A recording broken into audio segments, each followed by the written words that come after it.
Alhamdulillah urang mah poe Minggu masih keneh eksis ngadengekeun ayat-ayat suci Al-Qur'anul. Mun lain aya iman anu teger di jero hate moal daek ngadengekeun ayat suci. Timbul tina eksisan iman istiqomah kajenting di imah loba urusan ngaji kajenting dek aya nu nagihkeun bae nu nagih mah antepkeun keuna ngadagoannya na malah ribut jeung pamajikan ge pamajikan ditinggalkeun ngaji heula pelampiasa. Nu jelas urang mah alhamdulillahirabbil ngadenge batur mah nu di puncak minggu teh nu di Lembang nu di Bali anu ka Amerika wih urang mah kulantaran teu boga duit alhamdulillahirabbil urang mun boga duit sarua buat teh mah sapira ieu mah sesa kabeh ge turuntuk tapi teu kitu ja duit batu kongkorong sebenarna mah duit ambalaya di bank atuh cek saha eueuh duit jaloba di bank sanajan teu boga urang. Ieu urang ngalalakon dibawa ku dimensi dauhan Gusti Allah nyaritakeun tentang kajadian bapa jeung ibu moyang urang baheula. Nu kamari dicaritakeun tentang iblis. Ku biadabna iblis, ku bangkawarana iblis teu nurut ka Gusti Allah, di tengah hormat sujud ka Kangjeng Nabi Adam, tetap jana embung lantaran aya gede hulu takabur, asa aing mulia, asa aing agung, maknya nu mulia jeung nu agung kudu sujud ka nu sahandapeun aing. Kaheula aing mah, maka cak Allah teu layak sorga dicicingan ku jelema anu sombong jeung takabur. Turun sia iblis. Turunlah iblis ke dunia. Jadi kuari di sorga geus eueuh sakadang iblis. Nu aya sorangan Kangjeng Nabi Adam alaihis. Masya Allah. Ente bisa ngabayangkeun Kangjeng Nabi Adam sorangan di sorga. Sorangan. Ya Allah ya Rabbi.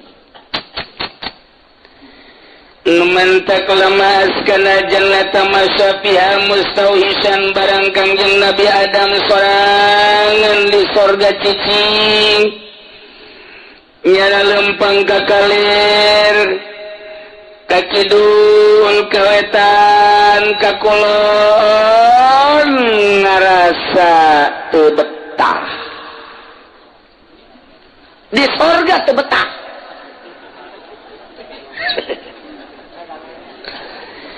Cek Gusti Allah Adam kunaon maneh atuh ngarasa teu betah sepi Gusti ustaz saha batur ngobrol eta istana sakitu paharana buatan aing ciptaan aing tuh kendaraan sia hayang naon bae hiji berandek naik naon bae eta bubuhan sakadaek sia deuk kumaha bae ge tetap Gusti eueuh batur ngobrol efek abdi teu betah Gusti tetep bae teu betah. Oh teu betah? Teu betah. Kenya ho aya bae. Sarelah Kangjeng Nabi Adam falamma nama barang Kangjeng Nabi Adam sare khuliqat min dal'ihil qusra min syaqihil aisar cokot ku Gusti Allah tina iga nu pendek paling handap belah kenca cokot ku Gusti Allah dijadikeunlah Siti Hawa ciptakeun ku Gusti Allah plek cicingnya di sisirna ente ulah boga pikiran kos orang bojong Siti Hawa atau bangsa kos orang korelet gitu moal aya nu geulis di korelet ngaranna ge korelet kutru pengodokan sakurang korelet belum tahu aja dia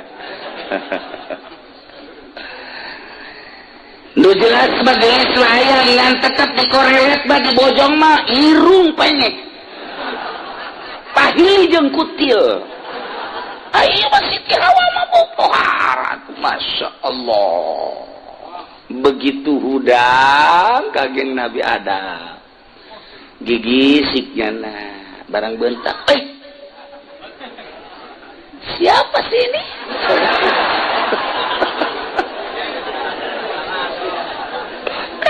kaget Nabi Adam berjuta bintang di langit satu yang bercahaya emangan hiji-hiji nyana doang ku Kangjeng Nabi Adam langsung dek dirawel Siti Hawa ge sarua ningali Kangjeng Nabi Adam ge bogo sarua pada dek ngarawel cek Gusti Allah stop oi ieu nanaonan paingan kuari tesaha asal nu herang bae haju bae mending mun lain ustad masih kene SMS-an boon cak ustad teh emang aing lain jelema aing mangan syukur nembongkeun kanormalan aing nu sabenerna mah warata ustad masyaallah barang diselidik ustadna horenganan di partai PDI pantas nasionalis jiwananya cek Gusti Allah ulah waka ada mawa tetap maneh kudu melalui pertikahan heula Gusti kumaha atuh abdi tikahkeunana kusaha ukaula nu agung sok tikahkeunlah Kangjeng Nabi Adam ka Siti Hawa nu nikahkeunna Gusti Allah dengan mas kawin melalui mas kawin maca sholawat ka Kangjeng Nabi Muhammad sallallahu alaihi wasallam wari geus kawin cek Kangjeng Nabi Adam Gusti batah kuari mah di sorga teh kabari mah abdi sakieu lubak libuk loba itu ge tetep bae ketika abdi sare gugulitikan sorangan bae naon hartina atuh abdi sare jeung guguling tapi panai kieu mah Gusti disebut guguling ja emang lempeng disebut nyana eta adalah simbut atau memang sok nyembutan abdi ngan beda naik simbut biasa mah tilok nangkep ieu mah nangkep ulah ngomong cek Gusti Allah geus aing nyiptakeun sia keur sesenangan betah dam betah Hawa betah sangat betah sok wa qala cek Gusti Allah ya Adam uskun anta wa zaujukal jannah hei Adam geura rumah tangga anta anjeun wa zaujuka jeung pamajikan anjeun nyaeta Siti Hawa jannah tadi surga sok maneh geura imah tangga surga nu sakieu legana nu moal kanyahoan tungtungna ku maneh jang maneh duaan oh masyaallah aing ngadenge kitu mah pohara jasa kasenangan di surga aing ngadenge si Mas Tono anu kontrakanna can kabayar sempit luar biasa tapi anakan mah terus bae blon boro-boro dikontrakan tuh di Ethiopia anu kurang dahar gerde hulu tetep orok loba berarti kan terus teka halangan ku kurang sangu wayang ngarayap mangarayap bae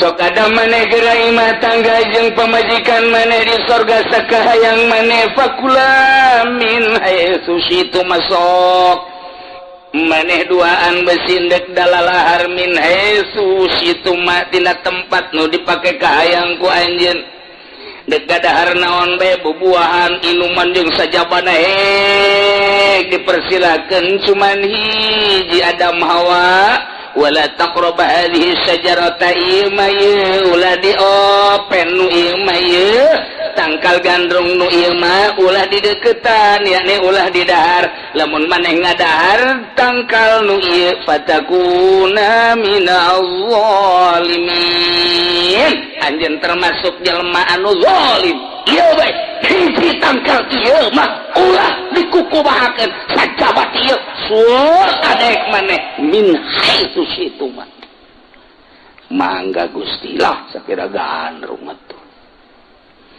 jaloba nu sejen di Gusti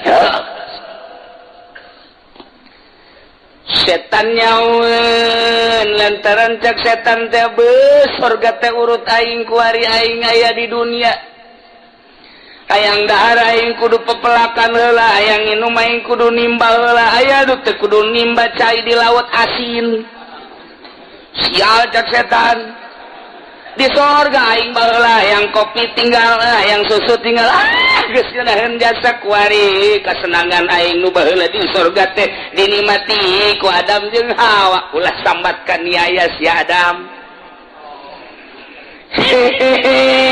awas si Adam ku aing urut aing eta lumantakan jeung Nabi Adam sesenangan di sorga jeung Siti Hawa dilongo ku iblis teu bisa asup ka sorga ngan sakadar datang ka lawangna doang geus Kangjeng Nabi Adam di jero sorga iblis mah di luareun sorga digerokeun ku iblis Adam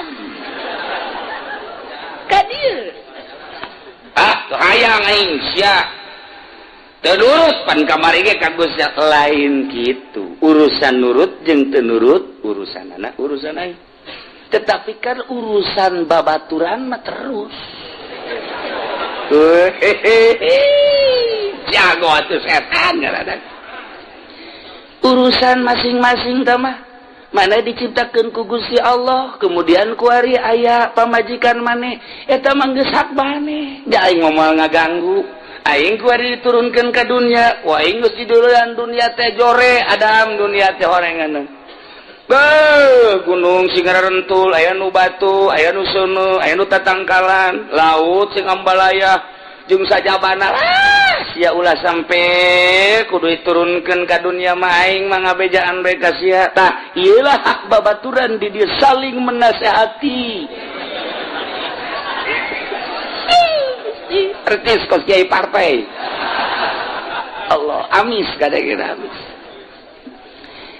kayak gitu aya naon makana ulah sok sombong Adam aing geus kadalon disebut sombong ku Gusti Allah tapi kan aing mah tetep ai babaturan mah babaturan bae mana Hawa aya di ditu di istana ieu keluar sakedeung ka dieu urang sharing Allah cokot Hawa cek ke Kang Jani tadi aya saha aya setan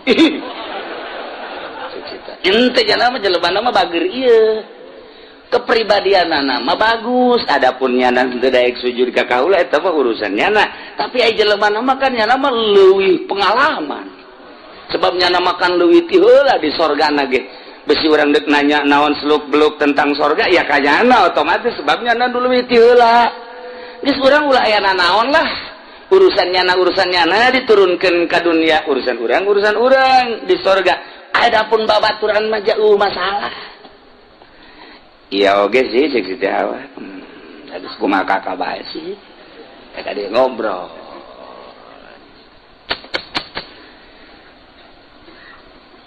iblis di luar pagar sorga, Kangjeng Nabi Adam di sorga. Ngobrol nu sakitu luar biasa, nak dahsyat hebatnya sahangat anu pohara antara iblis jeung Kangjeng Nabi Adam seakan-akan eueus sekat, padahal mah disekat ku lawang. Cek sakaol mah lain kitu, lantaran iblis ieu keul ka Adam aya hasud mah nya nyana di sorga aing kudu diturunkeun ka dunia, tetep aing teh kudu bisa nurunkeun Adam ka dunia kajen kumaha ge ngan ku lantaran Kangjeng Nabi Adam di sorga, iblis di dunia hese dek ngobrol. Maka ieu iblis neangan orai begitu kapanggih orai koros iblis minta ka orai koros aing ndek nyanding ka sia aju aing bawa ka sorga lantaran aing mah geus lain penghuni sorga. Cak orai teh aing mah embung atuh aing kudu kur-kur ka sorga mah sia mah awas ke diadem sia ku aing teu jauh ka aing. Wah tu iblis teh kajawaran aya di nyana, kakiaian aya di nyana, kawalian aya di nyana. Bejeuna iblis mengobrol jeung pedagang kos pedagang, ngobrol jeung politikus kos ahli politik, ngobrol jeung kiai dalil ngeberbet bae. Meme ditanya dalil geus ngadalil bae eta iblis nu kos kitu. Bisi di lembur urang aya nu kos kitu eta ge sarua anak buah iblis. Atuh teu naon jak orai teh gitu masuk nya ka orai asup ka sorga. Ngobrol lah di jero ari iblis jajor orai, Kangjeng Nabi Adam mah biasa bebas. Nu mantak cenah teu menampakeun besi aya malaikat nu bakal ngusirnya. Nu jelas dek di jero sorga atawa di luar sorga komunikasi nyambung antara iblis jeung Kangjeng Nabi Adam alaihis. Cak iblis teh Adam sia jeung pamajikan ulah sok sambarangan duhar dahar unam inum jeung cukal cekel, lamun memang eta henteu diperbolehkeun ku Gusti ulah. Tapi lamun ku Gusti dimeunankeun atuh silakan. Ieu mah deuk nanya bae aya henteu nu dilarang. Sakitu doang ieu mah deuk pertanyaan teh. Aya urang masalah beusi aya. Naon eta nu dilarang? Sebab keur aing di sorga mah eueuh larangan. Nah ieu kuari aya apa henteu? Aya kuari mah. Naon? Cek Gusti kamari bebejak ieu fakula min haitsu syi'tuma wa la taqrabu hadhihi asy-syajarata fatakuna minaz zalimin. Tah eta nu kuing ditanyakeun. Kabeneran. Mana tangkalna? Tah ieu. Dan ada. Geus kieu bae heulanan. Poe ieu mah moal langsung aing ngomongna heulanan. Ieu mah sia mah geura tentrem bae di sorga aing dek balik heula ka dunia aing malah. Kayak aing dipikir-pikir heula teh tangkal eta teh urut aing sebenarnya mah. Ih, cek Kangjeng Nabi Adam ulah nyeun penasaran coba ku ari engke bae ulah non gampang. Urang ulah sakali ke SMS deui lah. Ya Allah. Hebat jasa teu sakaligus eta iblis teu kagoda. Turunnya da ka dunia nyana cicing neangan tangkal kayu caringin gede. Ujung nyiuan nyana di handapeun tangkal caringin. Oh, inilah pohon golkar cek. Sia ta iblis. Telila iblis teh naik deui ka luhur ngan tetep teu meunang nya masuk ka sorga main dahan Kangjeng Nabi Adam na ku ari ka deukeut lawang di dinya disekat ku lawang. Ngobrol lah iblis di luareun sorga jeung Kangjeng Nabi Adam. Cek Kangjeng Nabi Adam naon karena nu kamari deuk didongengkeun teh kieu cek iblis teh Adam. dosa bener nama sorga tepan urut aing mages nyaho jasa di sorga dipersilakan ku Gusti Allah lamun Gusti Allah nyarita ka ajan uskun anta wa zawjuka jannata pantes adab haju cek Gusti Allah fakula min haitsu situ ma pantes jasa wala taqrabah hadhihi syajarah ngan eta tangkal kayu nu dilarang ku Gusti Allah kula aing ieu deuk bebeja ka anjeun nu sabener-benerna mun sia daek amun teu daek mah aing moal bemoal. Kira-kira mana yang penjelasan kok yang dijelaskan? Kira-kira teh hayang moal hayang mah bos, hayang moal ngaganggu ka jelema nu keur di surga. Moal teh hayang bae keren di surga anu di dunia ngan lamun hayang penjelasan endek dijelaskeun. Ya teu daun coba penjelasan. Kieu dam. Ainu sabenerna mah ieu tangkal teh lain nu dibicarakeun secara zahir. Gusti Allah nyarita wala taqraba hadhihi syajarata fatakuna minaz zalimin. Eusina mah kieu maksudna.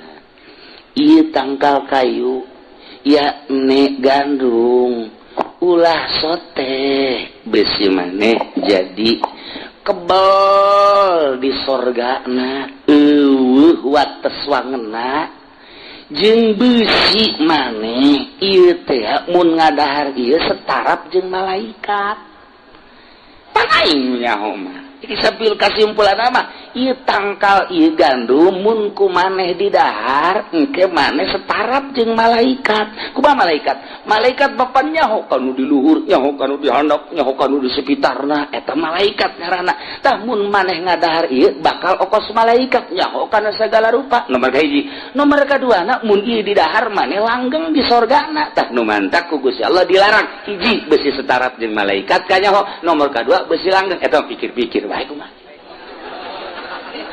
jetu jasa ya Allah ya Rabbi beh ieu mah mun awewe mah langsung bertekuk lutut di hadapan laki-laki geus we pokona mah ieu mah deuk naon bae ge kumaha kakak bae pokona mah diserahkeun sagala-galana termasuk senjata ampuh ieu geus girahan tapi pikir-pikir bae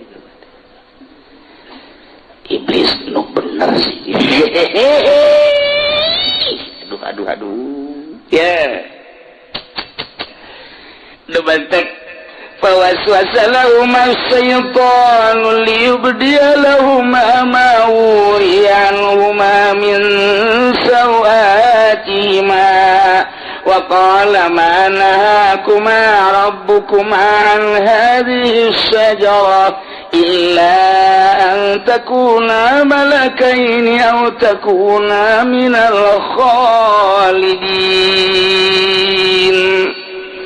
Waswasa maka ngagoda anu pohara bisik-bisikan iblis ka Kangjeng Nabi Adam jeung Siti Hawa membisikkan pikiran-pikiran jahatna anu henteu katembong seperti jahat digoda anu sakitu limitna ku bahasa anu lemah lembut waswasa seutanu lahuma ngagoda ngasupkeun omongan-omongan pikiran-pikiran jahat lahuma ka Kangjeng Nabi Adam jeung Hawa anu maksudna maliub dia lauma mauri adek dihinakeun ku iblis teh supaya iblis teh bisa galahirkeun naon anu jadi tutup-tutup ka Kangjeng Nabi Adam kemegahan kemuliaan di luhurna make mahkota anu seperti raja pakaianana anu sakitu hese tandinganana lantaran hasud anu kacida iblis teh ulah sambatkan dia aya cak iblis pokona ai kajen kumaha bae ge bakal ngagoda ka padehanana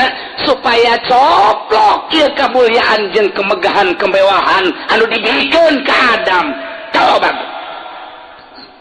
wa qala cak iblis ngomong ka Kangjeng Nabi Adam Hawa manahakum teh nyegah ka anjeun duaan rabbuhuma pangeran anari syajarati tina ieu tangkal gandum ila antakuna kecuali kaayaan anjeun teh engke bisa malakaini setarap jeung dua malaikat hartina malaikat maloba ka nyahona kege anjeun lamun eta di dahar bakal nganyahokeun sagala rupa nu aya di lauhil mahfuz bakal nyaho aya di dunia bakal kanyahoan nu sagedengeun pokona mah ieu sorga teh bakal kanyahoan persis kos aya CCTV na bae kitu. Weh pokarat iblis geus jahoan ka CCTV leuwih eta mah kan ieu mah sakadar jaritakeun depan urut aing sorga tah ieu kataran nu mantak dilarang teh bisi kitu nu sabenerna mah kahiji au takuna minal khalidin atawa anjeun mun ngadahar eta teh engke bakal teu paeh-paeh terus bae di sorga. Mantap jasa. Maknya cek Kangjeng Nabi Adam yang sita bisa kok situ sih. Apaan cek Gusti Allah ge wala taqraba hadhihi sajar. Bahasa Gusti jeung bahasa urang lain deui. Kudu diterjemahkeun Adam sing pinter sing hade. Ieu mah aing mah beusi sia kos aing kudu ka dunia mantak aing ka maneh ngomong kitu ge supaya maneh tetep di sorga. Ulah sok juga babawa ieu mah. Maknya jahat cek Gusti Allah wala taqraba hadhihi sajar. Bahasa pangeran mah hese. Bahasa pangeran teh kurang kudu limit dihartikeunana beuk lain lalagaan. Saeutik bae. Urang bisa salah. Tah eta teh pihartieuna mah kos kitu. Nu sabenerna mah ku Gusti Allah dilarang wala taqraba hadhihi sajarah ulah sok didahar ge ieu mah eta teh lantaran ngabogaan hikmah anu luar biasa cok geura dahar sakedeung saeutik we didahar ujianna bloy bakal nyaho naon wae di sorga naon wae di langit naon wae di bumi poe bakal kadel percis kos malaikat bae pokona mah nyaho ka ditu bakal bisa hilibran kos malaikat isah tangkal kayu lu mantak ku Gusti Allah diomat-omat ge beusi tambah kapinteran. Kangjeng Nabi Adam wa qasamahuma inni lakuma laminan nasihin. Kulantaran didesek ku Kangjeng Nabi Adam maknya akhirna timbul supaya ngayakinkeun ka Kangjeng Nabi Adam timbul bahasa anu nomor hijina ieu iblis sumpah di hareupeun Kangjeng Nabi Adam. Wa qasamahuma dab adik sasalaman wallahi billahi tallahi wahara demi Allah aing ngomong kos kitu soteh aing ku sebab karunya ka anjeun ulah datang ka diantepkeun di sorga teh eta bahasa larangan nu asli mah eta sabenerna mah ngamanggakeun ngan beusi maneh engke loba ka nyaho teh beusi takabur kan geus nyaho maneh mah eueuh sifat takabur geus nyaho maneh mah istimewa ja malaikat ge ngahormat ka maneh sakitu ge malaikat loba ka nyahona ditah ngahormat ka anjeun kok mun anjeun setarap jeung malaikat ai utamana mah tetep utamaan anjeun ya maneh mah nabi ngan ka nyaho mah pan tetep lobaan malaikat mun anjeun ngadahar eta wallahi demi Allah maneh bakal leuwih istimewa tibatan malaikat deuk moal paeh-paeh eta mah atuh lamun percaya bae mangga lamun teu percaya atuh sabodo inni lakum laminan nasihin tugas ka ulama ngan sakadar nganasehatan ka anjeun masyaallah. Aduh. Ngeunaheun kana jantung. Asana tiis jasa jantung tiis. Ya Allah. Geus lah sakitu bae cek iblis teh kula mande ka dunia deui bae tah tinggal dipikirkeun bae. Kurang kumaha nu jadi prank.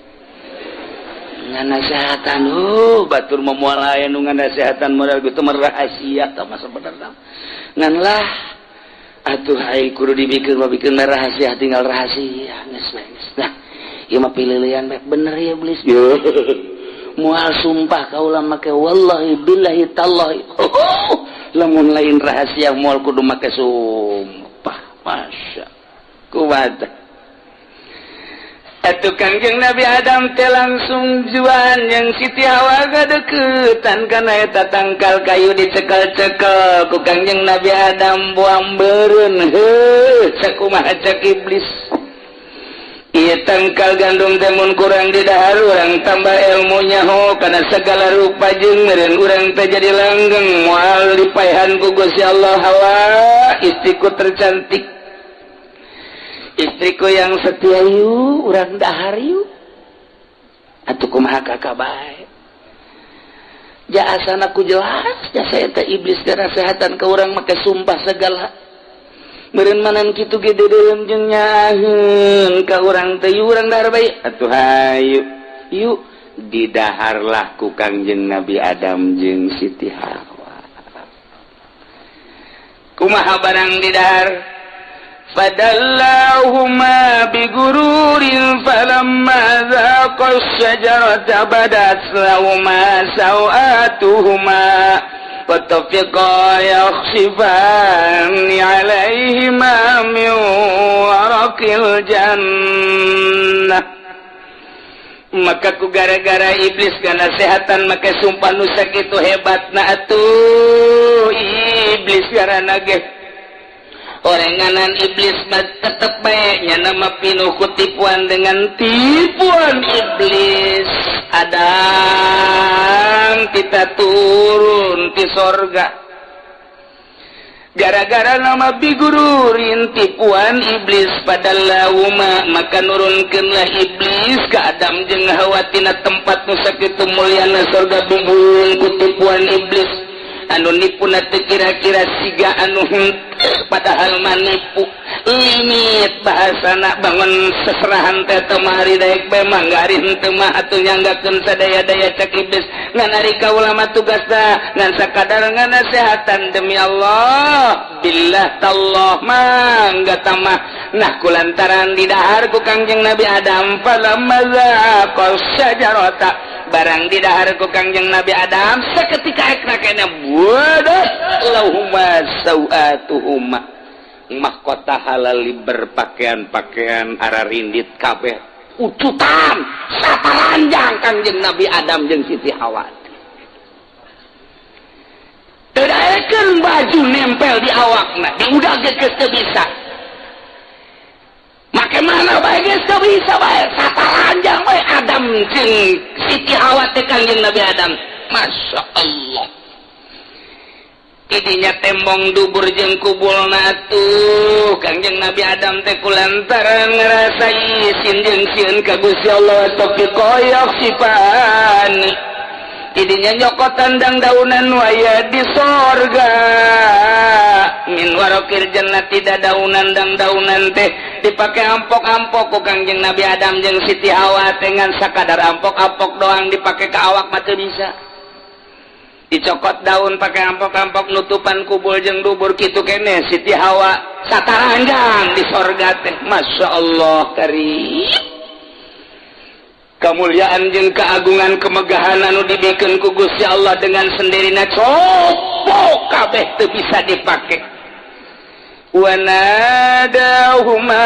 rabbuhuma lam manhakuma tilkuma syajarah Allah ngagerok ka Kangjeng Nabi Adam nadahuma rabbuhuma Adam Hawa alaman hakuma antil kuma syajarah lain taing nyaram ka siapa sam ku aing dicegah eta masih hade wala taqraba hadis syajarah mun kumaneh di dahar teh pan fatakula mina zalimin teu gade Adam Hawa dicakak di dalam beak Kangjeng Nabi Adam jeung Siti Hawa di sorga dicerekan wa aqul lakuma pan aing ngomong ka sia Adam jeung Hawa kade inna syaitana lakuma atuwwun mubin pan setan teh musuh jahat coba ke kagoda keneh bae sarekan Kangjeng Nabi Adam cerik jeung Siti Hawa geus teu bisa kumaha lantaran atuh memang geus kieu meureunanan maksiat ka Gusti Allah teu nurut kana omongan-omonganana didinya Kangjeng Nabi Adam berat didinya sujud ulah sujud lain tempat sujud di dia mah pengabdian sia datangkan tiel Adam Hawa kunaon sia teu nurut ka aing Didinya Kangjeng Nabi Adam ngadua qala rabbana wallahu a'lam.